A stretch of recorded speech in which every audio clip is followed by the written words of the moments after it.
Today, in words you only really know and use because you're a gamer. Rapier.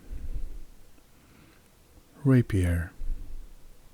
A rapier is a slender, sharply pointed sword, ideally used for thrusting attacks, used mainly in early modern Europe during the 16th and 17th centuries.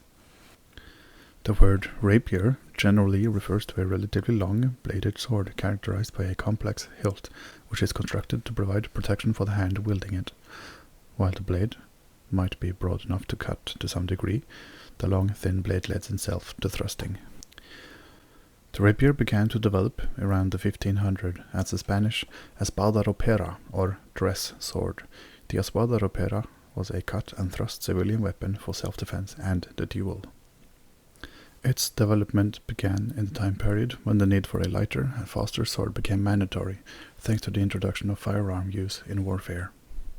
A typical example would weigh around 1 kilogram and have a relatively long and slender blade of 2.5 centimeters or less in width and 1 meter in length. While there is room for debate as to how long the rapier should be, a common recommendation is to choose one such that the quillions or crossbars are level with the navel or belly button when standing naturally, with the point resting on the ground. Rapiers often had complex, sweeping hilts designed to protect the hand wielding the sword. Rings extended forward from the crosspiece. Later, these rings were covered in metal plates, and eventually evolving into the cup hilts in many later rapiers.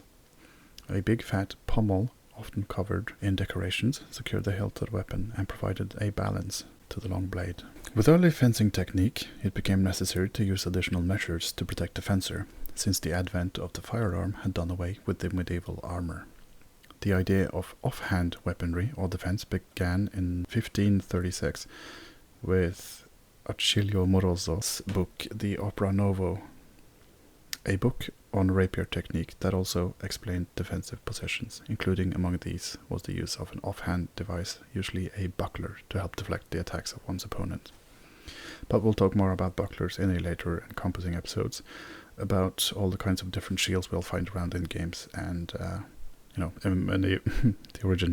the medieval times.